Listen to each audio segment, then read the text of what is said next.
오늘 함께 나누실 말씀은 이사야 43장 1절부터 3절 말씀까지입니다. 우리 다 찾으셨으면 우리 한 목소리로 같이 읽도록 하겠습니다. 시작. 야곱아, 너를 창조하신 여호와께서 지금 말씀하시느니라. 이스라엘아, 너를 지으신 이가 말씀하시느니라. 너는 두려워하지 말라. 내가 너를 구속하였고 내가 너를 지명하여 불렀나니 너는 내 것이라. 내가 물 가운데로 지나갈 때에 내가 너와 함께 할 것이라. 강을 건널 때에 물이 너를 침몰하지 못할 것이며 내가 물 가운데로 지나갈 때에 타지도 아니할 것이요 불꽃이 너를 사르지도 못하리니 대저 나는 여호와 네 하나님이요 이스라엘의 거룩한 이요 내 구원자임이라. 내가 애굽을 너의 속량물로 구스와 스바를 너를 대신하여 주었노라. 아멘. 오늘 이 본문 말씀을 중심으로 해서 삼중소유라는 제목의 말씀을 함께 나누도록 하겠습니다.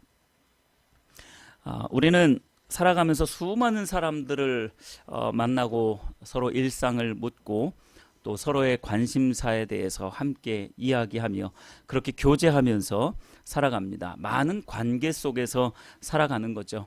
그 관계 속에서 우리는 즐거움을, 때로는 만족을, 어떤 때는 승리의 기쁨을 또 나누기도 하고요. 반대로 어떤 때는 낙심하는 또는 슬픔 가운데 좌절하는 그러한 상황을 맞닥뜨리기도 하죠. 이게 사람들과의 관계 속에서 일어나는 일들입니다. 그래서 어떨 때는 너무나도 기쁘고 승리감에 도취되어져 있지만 어떤 때에는 좌절감에 묻혀서 도저히 헤어나올 수 없는 그런 상황 가운데에도 빠지기도 합니다. 어떨 때에는 상대방을 전적으로 신뢰했다가도 또 어떨 때에는 완전한 배신감에 마음의 상처, 이 스크래치 때문에 어떻게 할 수가 없는 그러한 또 상황 가운데 살아가기도 하죠. 여러분들은 사람과의 관계 속에서 어떨 때 진실성을 느끼고 그 말에 또 무게감을 어떨 때 느끼시는지 한번 생각을 해보시면 좋겠습니다. 그러한 말의 무게 그리고 그 진실성, 이러한 것들을 통해서 우리는 그 사람을 더욱더 신뢰하게 되고 또 기쁨을 누리게도 되죠. 그러나 나중에 말씀을 드리겠지만 사실 사람은 신뢰의 대상은 아닙니다. 믿음의 대상은 아니에요. 사랑할 대상이죠. 사랑하고 존중하고 긍휼을 베풀고 자비를 베푸는 그러한 대상이지 우리가 신뢰하고 믿을 대상은 아닙니다. 물론 그렇다고 우리가 뭐 불신사회를 살아가자 이야기는 아닙니다. 저의 신조는 좀 그래요. 신조라고 하면 좀 그렇지만 이건 성경은 아니기 때문에 그냥 신조라고 말씀을 드려요. 저는 사람과의 관계는 당연히 믿을 대상이 아니고 신뢰할 대상은 아니지만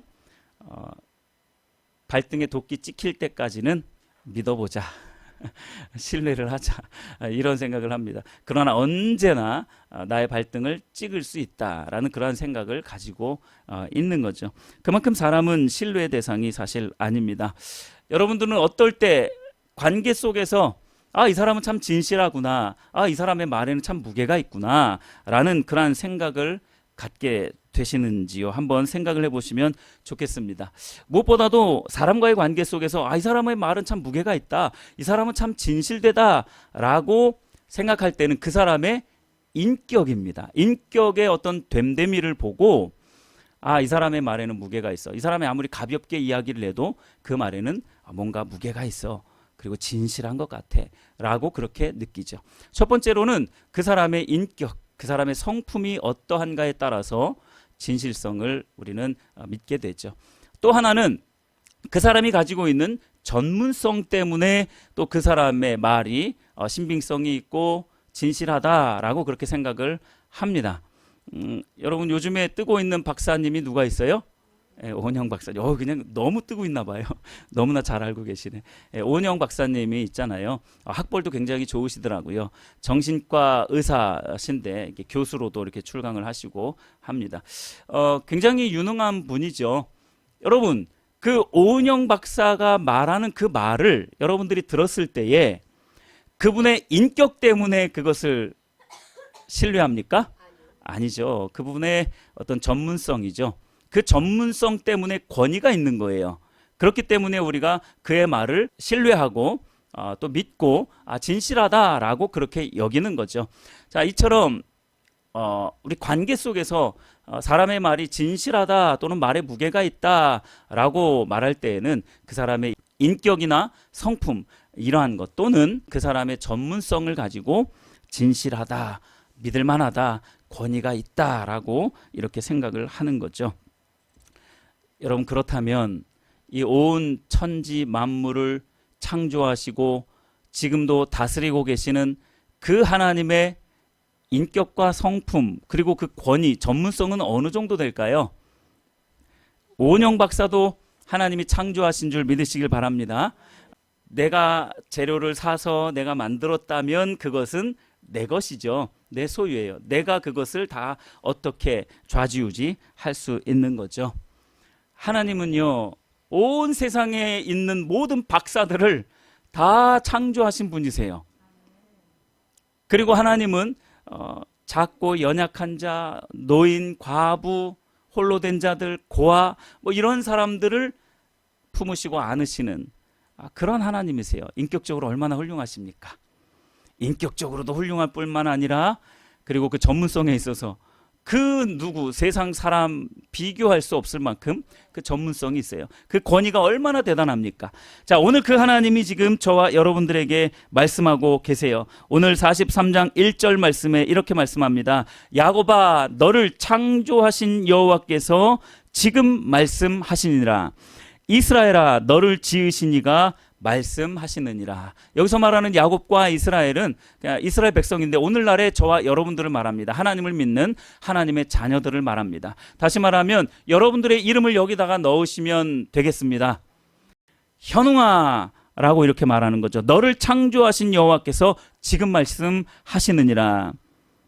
현웅아, 너를 지으신 이가 말씀하셨느니라 라고 지금 말씀하고 계시는 거예요. 여러분, 그 말씀에 우리가 그 말의 무게라든지 진실성을 조금이나마 의심할 수 있을까요? 전혀 의심할 필요가 없습니다. 참 사람들은 참 때로는 어리석은 것 같아요. 이 온 천지 만물을 창조하신 그 하나님의 말은 좀 하찮게 여기면서 병원에 가가지고 감기에 걸려가지고 때로는 코로나에 걸려가지고 병원에 가가지고 진찰을 받은 다음에 의사 선생님이 이렇게 하십시오. 너무나도 잘해요. 너무나도 잘 따릅니다. 왜냐하면 그 전문성을 완전히 인정하는 거잖아요. 그만큼 세상 사람들은 이 세상을 창조하신 하나님을 신뢰하지 않고 또 인정하지 않고 있다라는 그러한 반증입니다. 오늘 하나님께서 자신의 말에 귀 기울여라 라고 말씀하시면서 무엇을 말씀하시고 계시냐면 삼중 소유에 대해서 말씀하고 있습니다. 그리고 그 삼중 소유에 대해서 말씀하시고 난 다음에 그렇기 때문에 너는 두려워할 필요가 없다라고 이렇게 말씀을 하십니다. 오늘 이 부분을 같이 살펴보려고 합니다. 영국의 어떤 신문팔이 한 소년이 어느 날 장난감 가게를 이렇게 지나가는데 장난감 가게에 아주 멋들어진 보트가 하나 있는 거예요. 너무나도 멋졌어요. 중세 시대에 범선 모양을 본따 만든 아주 커다랗고 웅장한 너무나도 멋있는 요트가 있었던 거예요. 그래서 그걸 사고 싶었어요. 가격을 봤더니 도무지 살 수 없는 그런 가격이었어요. 그래서 이 소년이 다짐을 했습니다. 내가 열심히 일해가지고 저 배를 만들어 보자 이 생각을 한 거예요. 그래서 몇 달 동안 신문을 팔고 신문을 배달해가지고 돈을 모아서 그 요트를 만들 수 있는 책을 사고 그리고 재료를 막 샀습니다. 그래서 한 달 동안 요트를 만들었어요. 진짜 멋들어진 요트, 장난감 가게에 있었던 그 요트만큼 정말로 멋들어진 요트가 만들어졌어요. 그래서 이 소년이 들뜬 마음으로 강에 내려갔습니다. 강에 가가지고 야, 이 요트가 얼마나 잘 뜨나 한번 보자 해서 탁 띄웠더니 너무나 잘 뜨는 거예요. 안 가라앉았어요. 여러분 예상처럼 안 가라앉았어요. 너무나 잘 뜨는 거예요. 막 여러분 갈매기가 날아다니는 거 보셨어요? 얼마나 부드럽게 날아다닙니까? 마치 갈매기가 유유히 날아다니는 것처럼 그 요트가 너무나 두둥실 잘 떠가는 거예요. 그러다가 갑자기 물살이 세지더니 이 요트가 너무 빨리 가버리는 거예요. 그래서 소년이 막 달려갔죠. 그러나 소년의 달리기로 따라잡을 수가 없었어요. 요트는 멀리 가버렸습니다. 도무지 몇 주 동안 찾았는데 하류까지 가가지고 찾아봤는데 찾지를 못했어요. 낙심해 있었어요. 코가 쭉 빠져가지고 내가 어떻게 만든 요트인데, 내가 어떻게 만든 요트인데. 그랬는데 어느 날 보니까 어디 중고 이렇게 파는 그러한 곳에 보니까 그 요트가 떡 있는 거예요. 저거 뭐지? 저 내 건데. 아무리 봐도 자기가 만든 요트, 자기가 만들었으니까 알잖아요. 저거 내 요트인데 하고서 주인 아저씨한테 그거 내 거예요 라고 했더니 아저씨가 그래 여기 있다 하지 않죠. 그 아저씨도 산 거예요. 야, 이거 내가 산 건데 뭔 소리 하는 거야 하면서 네가 이거 가지고 싶으면 너도 돈 가지고 와 라고 한 거예요. 그 소년은 어떻게 했을까요? 또 열심히 일했어요. 신문 또 돌리고 열심히 일했어요. 그 가난한 소년이 열심히 일해가지고 또 그 돈을 모았습니다. 그래서 요트를 다시 샀어요. 그리고 그 소년이 뭐라고 고백했는 줄 아세요? 요트야 반갑다 하면서 너는 내게 이중 소유다 라고 이렇게 이야기를 해요. 왜 이중 소유입니까? 한 번은 내가 만들었기 때문에 내 것이고 그러다가 잠깐 잃어버렸어요. 잠깐 잃어버렸지만 다시 내가 돈을 주고 대가를 지불하고 그것을 다시 샀기 때문에 이중 소유가 되었다라는 것입니다. 여러분, 이중 소유가 된 그 요트 얼마나 그 소년에게 있어서 소중하겠어요. 그렇죠? 너무나도 소중하겠죠. 근데 오늘 본문 말씀에는요, 하나님은 이중 소유도 아니고 삼중 소유를 우리 삼았다라고 그렇게 말씀을 하고 있어요. 자, 그러면 그 삼중 소유란 도대체 무엇일까? 첫 번째가 창조하셔서 나를 소유하셨다라는 것이 첫 번째 소유입니다. 창세기 1장 27절 말씀에 보면 하나님이 자기 형상 곧 하나님의 형상대로 사람을 지으시고 라고 말씀하고 있어요. 하나님의 형상대로 하나님이 사람을 지으셨다, 창조했다라고 말씀을 하고 있는 거예요. 여러분, 하나님은요 창조한 만물을 하나님 소유로 여기고 계신 줄 믿으시길 바랍니다. 하나님이 창조하신 그 모든 만물을 하나님은 자신의 소유로 여기고 계십니다. 그도 그럴 것이 당신이 만들었는데 당신의 것이라고 주장하는 것이 뭐가 이상합니까? 맞죠? 할렐루야. 우리가 만약에 창세기 1장 1절을 믿는다면, 태초에 하나님이 천지를 창조하시니라, 이 말을 우리가 만약에 믿는다면 우리는 우리 자신이 하나님의 것이다 라는, 하나님의 창조물이다 라는 이 말에 전혀 반박할 수가 없을 것입니다. 여러분, 창조의 비밀이 뭐냐면요, 하나님이 왜 만드셨겠어요? 우리 부려먹으려고요? 하나님 행복하자고요? 아니요. 하나님은요 우리를 만드셨을 때 사랑하는 관계로 만드신 거예요. 이 창조의 비밀은요, 우리를 소유 삼았다라는 것은 그냥 우리를 소유 삼아서 종처럼 마음대로 부려먹으려고 그렇게 소유 삼으신 게 아니라 하나님과 친밀한 사랑의 교제를 나누기 위해서 우리를 창조하셨고 우리를 소유하고 계신 줄 믿으시길 바랍니다. 이게 바로 첫 번째 소유입니다. 하나님이 나를 창조하셨다라는 이 사실만으로도 하나님은 나를 소유하셨다라는 사실을 알 수 있습니다. 두 번째 소유는 여러분 1절 말씀을 계속해서 한번 보십시오. 두려워하지 말라라고 말씀하시면서 내가 너를 뭐했다? 구속했다라고 말씀을 하고 있습니다. 내가 너를 구속했다. 여러분, 하나님의 말씀으로 받으시기를 간절히 바랍니다. 내가 너를 구속하였고 라고 말할 때에 이 구속이라는 단어의 뜻은 대가를 지불하고 사는 행위를 말합니다. 그러니까 대가가 필요해요. 여러분, 그 요트를 잃어버렸던 그 소년이 물론 내 거였지만 빼앗겼어요. 여러분, 이거 영적인 의미로 굉장한 의미가 있는 겁니다. 하나님의 소유가 되었었지만 사탄이 죄로 우리를 사버렸어요. 다시 사야 돼요, 그것을. 그래서 누가 나섰습니까? 예수님 나서서 우리를 다시 산 거예요. 그런데 구속이라는 것은 그냥 살 수 있는 게 아니에요. 대가를 지불해야 합니다. 우리는 이 죄라는 이 이 굴레 안에서 벗어나지 못하여서 늘 그 노예시장, 죄의 노예시장에 끌려가서 사슬에 묶여 있는 상태로 나를 사갈 사람을 기다리고 있는 거예요. 그런데 여지없이 누가 오십니까? 예수님이 오세요. 웬 병 하나를 들고 오십니다. 예수님이 웬 병 하나를 이렇게 들고 오셔가지고 그 병을 주고 나를, 또 여러분들을 사셨어요. 그 병에 무엇이 들어있었을까요? 예수님의 붉은 피가 가득 차 있었습니다. 예수님의 그 피로 말미암아 우리가 다시 살아나게 되었고, 죄의 종에서, 죄의 노예에서 다시 살아날 수 있게 되어진 거예요. 자유의 몸이 되어진 겁니다. 죄는 더 이상 우리를 어떻게 하지 못합니다. 그런데 죄가 왜 우리를 자꾸, 우리의 삶 속에서 자꾸 나를 짓누르고 있느냐? 나를 왜 좌절 가운데, 슬픔 가운데 묶어두고 있느냐? 그걸 내가 거부하기 때문에 그런 거예요. 중요한 것은요, 예수님이 저와 여러분들을 그렇게 구속하셨습니다. 십자가에서 물과 피를 다 쏟으심으로 말미암아 대가를 지불하고 우리를 다시 사셨다라는 것입니다. 그래서 본문 말씀 43장 1절 말미에서 이렇게 말씀하고 있는 거예요. 너는 내 것이다 라고 말씀하고 있는 거예요.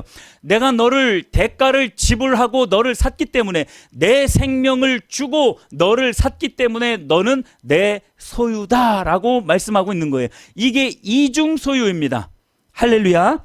이게 이중 소유예요.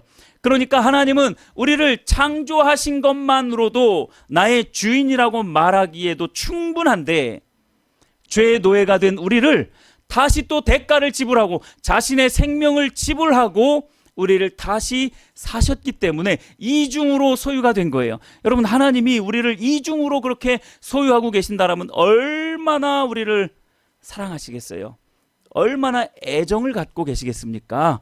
그러니까 날마다 내게로 와라, 내게로 와라, 하나님이 말씀하고 있는 겁니다. 여러분, 이렇게 우리는 하나님 앞에 이중으로 소유가 되었어요. 이제 삼중 소유를 살펴보겠지만 이중으로 소유되었습니다.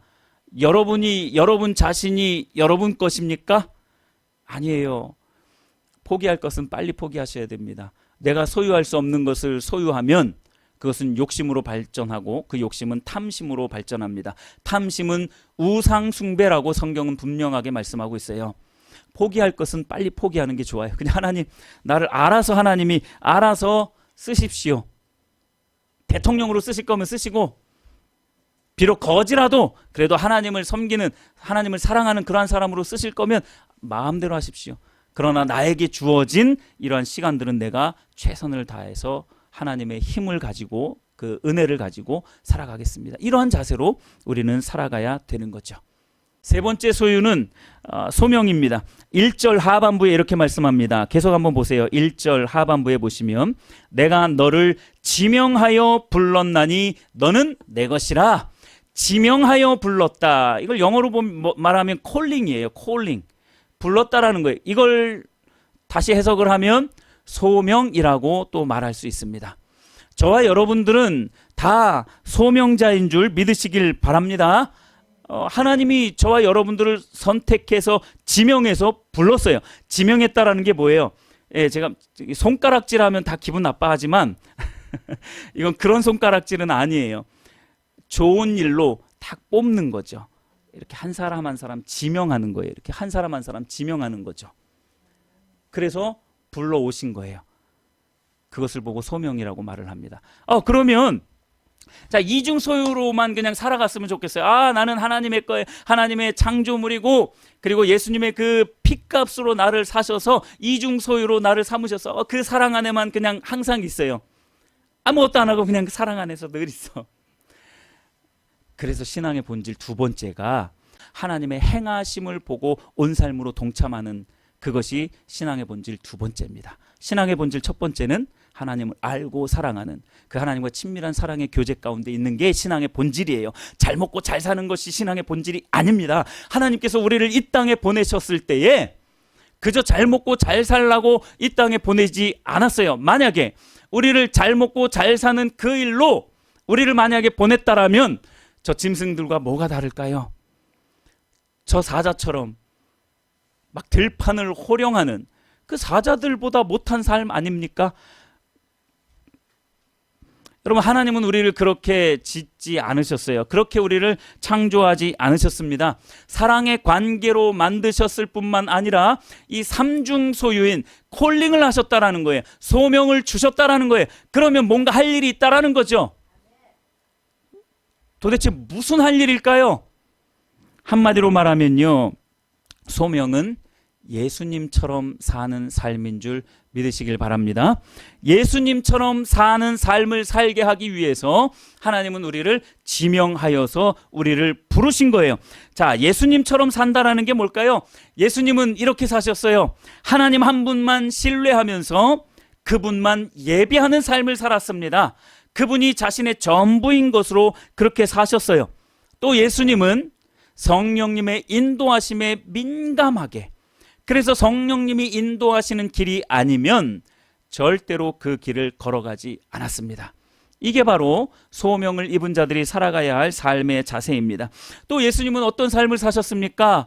그 인자하심과 헌신적인 사랑이 하늘을 찔렀어요. 그 인자하심과 사랑으로 이웃을 사랑하고 섬기셨는 줄 믿으시길 바랍니다. 이게 바로 우리들에게 있는 소명이에요. 또 예수님은 어떻게 사셨습니까? 복음을 온 천하에 전하며 하나님 나라가 속히 임하도록 그렇게 전도의 일을 열심히 하셨어요. 하나님 나라 확장을 위하여서 열심히 사셨던 분이 바로 예수님이셨습니다. 이 소명으로 저와 여러분들을 부르신 줄 믿으시길 바랍니다. 자, 이처럼 하나님은 우리를 삼중으로 소유 삼았습니다. 그냥 사랑의 관계 가운데 그냥 그렇게 앉아있는 게 아니라 이제는 소명을 받은 자로서 그렇게 예수님이 사셨던 그 삶을 헌신적이고 사랑하는, 용서하고 긍휼을 베푸는, 이해하고 안아주는 그러한 삶을, 그리고 복음을 전하는 그러한 삶을 살도록 우리를 부르셨다라는 거예요. 지명해서 부르셨다라는 거예요. 한 사람 한 사람 벗어날 수 없도록 지명해서 불렀다라는 것입니다. 자, 이렇게 삼중 소유 삼은 이들에게 하나님이 뭐라고 말씀을 하시는 줄 아세요? 두려워하지 말라. 할렐루야. 두려워하지 말라. 이렇게 말씀하고 있어요. 왜요? 내가 너를 삼중으로 소유 삼았기 때문에 너는 두려워할 필요가 전혀 없다라고 말씀하고 있는 거예요. 오늘날 의사를 찾아오는 만성 질환자의 90%가 동일하게 가지고 있는 게 뭔 줄 아세요? 그게 두려움입니다. 두려움이에요. 두려움이 이 더 병을 더 심각하게 만드는 거예요. 만성 질환자의 90%가 이 두려움에 사로잡혀 있는 거예요. 이 정신 신체 의학에 관한 세미나에서 미국의 그 저명한 의사 전문의들이 일치되게 말하는 것이 바로 이 두려움이라는 거예요. 직업을 잃게 되지는 않을까 하는 두려움, 또는 나이를 먹는 것에 대한, 늙어가는 것에 대한 두려움, 사람과의 관계 속에서 혹시 내가 따돌림을 당하지는 않을까 하는 두려움, 여러 가지 두려움이 우리 안에 있죠. 이 두려움에서 사실 자유로운 사람은 그렇게 많지 않습니다. 어떤 사람들은 나의 본 모습이 드러날까 봐 두려워하는 사람도 있어요. 내 속은 시꺼먼데 그것이 사람들과의 관계 속에서 드러날까 봐 사람과의 관계를 제대로 하지 못하는 그러한 사람들도 있습니다. 나의 못난 모습이 드러날까 봐, 남들이 눈치챌까 봐 그래서 두려워하는 거죠. 더 무서운 거는 뭔 줄 아세요? 이 두려움 자체를 아예 부정해버리는 거예요. 아예 그런 게 어딨어. 무슨 두려움이라는 게 어딨어 라고 말하는 거죠. 그런데요, 이런 사람들은 자신이 무엇에 불안에 떨고 있는지, 불안해하고 있는지조차도 모르면서 불안해하고 있어요. 근데 그것을 극구 부인하고 있는 거죠. 여러분, 왜 이렇게 많은 사람들이 두려움 가운데 사로잡혀 있을까요? 이 시대를 보면 알 수 있습니다. 이 시대를 보면 알 수 있어요. 제가 예전에 한번 말씀을 드린 것 같아요. 왜 두려움에 사로잡힙니까? 이 세상에 뭐 할 만한 게 없으니까? 신뢰할 만한 게 없기 때문에 그렇습니다. 믿을 만한 것이 없기 때문에 사람들이 그렇게 두려워하는 거예요. 여러분들은 무엇을 가장 신뢰하고 계시는지 한번 보세요. 우리가 신뢰하는 그 대부분, 하나님 이외에 우리가 신뢰하는 그 대부분의 것들은 다 썩어질 것들입니다. 다 변하는 것들이에요. 어느 것 하나 변하지 않는 것이 없습니다. 퓰리처상을 받은 미국의 유명한 작가인 윌리엄 스타이런이 이러한 글을 썼습니다. 한 남자가 밤에 잠을 청하는데 너무 잠이 안 오는 거예요. 뒤척이다가 창가를 봤는데 어두운 그림자가 자신을 해치려고 그렇게 다가오는 그러한 모습을 본 거예요. 깜짝 놀랐죠. 그래서 그 순간에 자신을 도와줄 수 있는 한 사람이 딱 생각이 난 거예요. 집 근처에 있고 가장 친한 절친인 친구 한 사람이 생각이 난 거예요. 그래서 그 친구에게 빨리 전화를 했어요. 자기 혼자 감당할 수 없을 것 같으니까 빨리 전화를 했어요. 근데 어두운 밤이어서 그런지 친구가 전화를 받지 않았습니다. 두려움에 몸서리를 치고 있는데 그 어두움의 그 악의 그림자는 계속해서 자기 가까이로 다가오고 있었던 거예요. 용기를 내서 딱 쳐다봤습니다. 그 얼굴을 보는 순간 서스라치게 놀랐어요. 자기가 전화했던 그 절친이었던 거예요. 이 집을 불태워버려라 라는 그러한 소설에 나오는 내용인데요. 이 시대를 향한 고발성에 그린 거예요. 불신의 시대, 도대체 믿을 수 없는 배신의 시대, 배반과 신뢰하지 못할 그 인간성의 말살, 이러한 것들을 고발하는 거죠. 여러분들은 무엇을 신뢰하고 있습니까? 여러분들의 배경을 신뢰하고 있습니까? 아니면 통장에 쌓여있는 그 재물에 여러분들은 신뢰를 가지고 있습니까? 그것 때문에 안정을 찾고 있습니까? 아니면 여러분 자신을 신뢰하십니까? 아니면 믿을 만한 그 누군가를 신뢰하고 계십니까? 여러분 이러한 것들은요 다 깨질 수 있는 것들이에요. 결국은 그 깨질 수 있는 그 신뢰 때문에 우리는 두려움 가운데 두려움에 사로잡혀서 살아가는 거예요. 내가 열심히 공부했는데, 우리 청소년들 같은 경우는 그래요. 내가 열심히 공부했는데 성적이 안 나와. 성적이 나를 배반해. 직장에서 열심히 정직하게 일했는데 제대로 대우를 받지 못해. 여러분 이러한 것들이요 다 사실은 우리가 다 신뢰하고 있는 것들이에요. 그 신뢰가 무너지니까 두려움에 사로잡히는 겁니다. 불안에 사로잡히는 거예요. 여러분 저와 여러분들을 삼중으로 소유 삼고 계신 그 하나님을 무한히 신뢰하게 되시기를 예수님의 이름으로 축복합니다. 인간에 대한 신뢰 이제 내려놓으세요. 여러분 물질에 대한 신뢰, 고작 그 물질, 그것 가지고 여러분 그 물질을 신뢰하십니까? 여러분들의 지위를 신뢰하십니까? 뭘 도대체 신뢰할 수 있습니까? 언제든지 우리는 그것에게 배반을 당할 수 있습니다. 오직 우리가 신뢰할 대상은 회전하는 그림자도 없으신 하나님 한 분뿐인 줄 믿으시길 바랍니다. 그 하나님이 지금 우리에게 두려워하지 말아라, 내가 너를 삼중으로 지금 보호하고 있고 삼중으로 너를 내 소유 삼고 있기 때문이다 라고 말씀하고 있는 거예요. 시편 91편 2절에 이렇게 말씀합니다. 그는 나의 피난처시요 나의 요새요 내가 의뢰하는 하나님이라. 이사야 12장 2절에는 이렇게 말씀합니다. 하나님은 나의 구원이시라. 내가 신뢰하고 두려움이 없으리니. 하나님은 나의 구원의 하나님이시기 때문에 내가 그분을 신뢰하기 때문에 나에게는 두려움이 없다라고 말씀하고 있는 것입니다.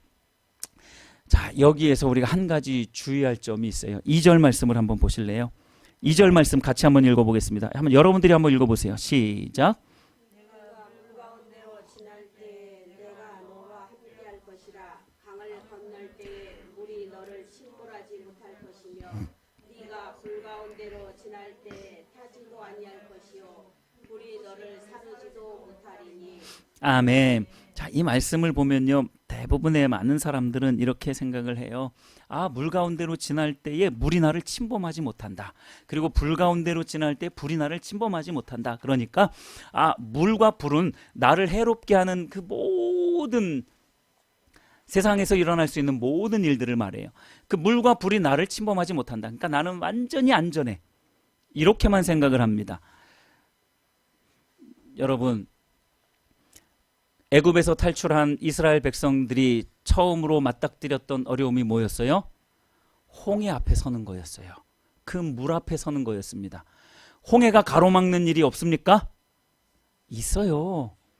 삶의 문제들은 언제나 있습니다. 물은 항상 우리를 덮쳐 오려고 준비하고 있어요. 불환란은 없습니까? 우리에게?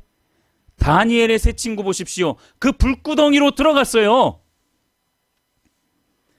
물과 불이 우리에게 없는 게 아니에요. 그러나 중요한 것은 혹시 그 물과 불이 나를 해한다 할지라도 나의 영혼은 하나님 안에서 안전히 지켜지는 줄 믿으시길 바랍니다.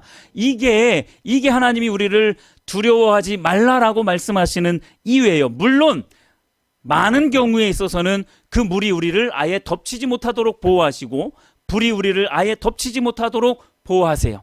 홍해길을 건넜던 그들이 마른 땅을 걷듯이 그 바다가 갈라지는 게 말이 됩니까? 그러나 그 말이 안 되는 것을 행하시는 분이 바로 하나님인 줄 믿으시길 바랍니다. 하나님이니까 말이 안 되는 일을 행하죠. 자유주의 신학자들은 그렇게 생각을 해요. 아유, 어떻게 바다가 갈라져? 바다의 그 히브리 원어는 붉은 갈대더라. 그러니까 이스라엘 백성들이 붉은 갈대를 지나간 거야 라고 이렇게 말하면서 인간이 이해할 만큼으로 성경을 해석해 버려요.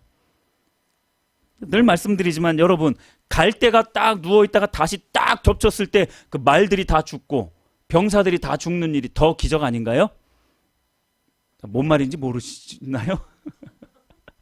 예. 그들의 말에 따르면 이스라엘 백성들이 갈대밭을 지났는데 그 갈대밭이 딱 누워있다가 이스라엘 병사들이 병거를 타고 막 가고 있는데 누워있던 갈대들이 쫙 쳐가지고 머리 넘어가네. 몇 가닥 없는 머리카락이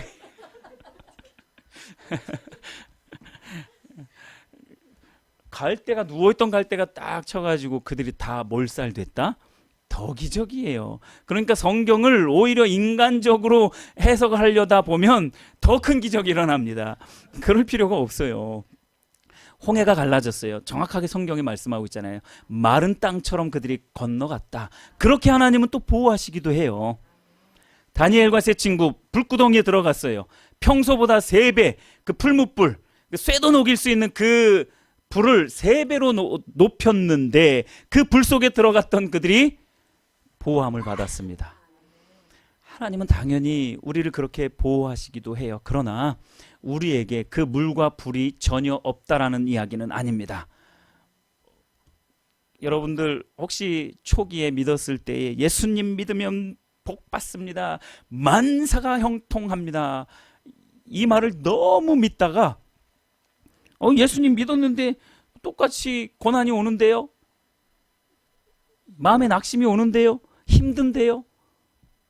아니, 누가 예수님 믿으면 아무 일이 없다고 말을 합니까? 그러나 중요한 것은 그렇게 하나님이 실제적으로 보호하시기도 하시고, 더 나아가서 가장 중요한 것은 우리의 마음과 생각, 우리의 영혼을 지켜주시는 줄 믿으시길 바랍니다. 그렇기 때문에 우리가 환경에 의하여서 우리의 삶이 좌지우지되지 않는 거예요. 왔다 갔다 하지 않는 것입니다. 여러분, 환경에 의하여서 움직이는 신앙은 제대로 된 신앙이 아닌 줄 믿으시길 바랍니다. 물과 불은 항상 우리의 인생길에 항상 존재하고 있다라는 거예요. 말씀 한 구절을 읽고 말씀을 마무리하도록 하겠습니다. 요한일서 4장 18절에 이렇게 말씀하고 있어요. 사랑 안에 두려움이 없고 온전한 사랑이 두려움을 내쫓나니. 할렐루야. 주를 향한 이 신뢰는요, 주를 향한 사랑으로 바로 직결이 됩니다. 이 신뢰는 주를 향한 사랑으로 직결이 되어집니다. 하나님은 우리를 삼중으로 소유 삼을 만큼 우리를 너무나 사랑하고 계신 줄 믿으시길 바랍니다. 그러니까 그 사랑을 우리가 믿는다면, 그 생명을 다한 사랑을 내가 믿는다면 나도 하나님을 그렇게 사랑하게 됩니다. 그러면요, 이 사랑 안에는요 두려움이 존재할 수가 없어요. 온전한 사랑이 두려움을 내쫓게 되는 것입니다. 하나님은 여러분들을 삼중으로 소유 삼았습니다. 삼중으로 소유 삼았다라는 것은 그만큼 애착을 가지고 있다는 뜻입니다. 이 세상 그 누구와도 비교할 수 없고 바꿀 수 없는, 그리고 그 누구와도 비교할 수 없이 진실하시고 권위가 있는 그 하나님께서 여러분들을 삼중으로 소유 삼으셨다라는 겁니다. 다시 한번 기억을 해보시기 바랍니다. 하나님이 여러분들을 창조하셨어요. 하나님의 형상으로 창조하셨습니다. 그뿐만 아니라 핏값을 주고 다시 이중으로 소유를 삼으셨어요. 거기다 더해서 저와 여러분들을 콕 집어서 지명하여서 부르셨다라는 거예요. 그래서 하나님의 일을 맡기신 것이죠. 창조자이신 하나님께서 여러분들을 사셨고 또 부르셨기 때문에 흔들리지 않고 두려워하지 않을 수 있는 것입니다. 불신으로 가득 찬 이 세상에서 유일하게 신뢰할 수 있는 창조의 하나님, 온 세상 역사의 주관자 되시는 이 하나님을 신뢰함으로 두려움을 내쫓고 담대히 불꽃 같은 인생을 살아가시는 저와 여러분들이 되시기를 예수님의 이름으로 축복합니다. 두려움이 없는 그러한 참신앙인으로 이 한평생을 살아가시는 저와 여러분들이 되시기를 다시 한번 예수님의 이름으로 축복합니다. 아멘.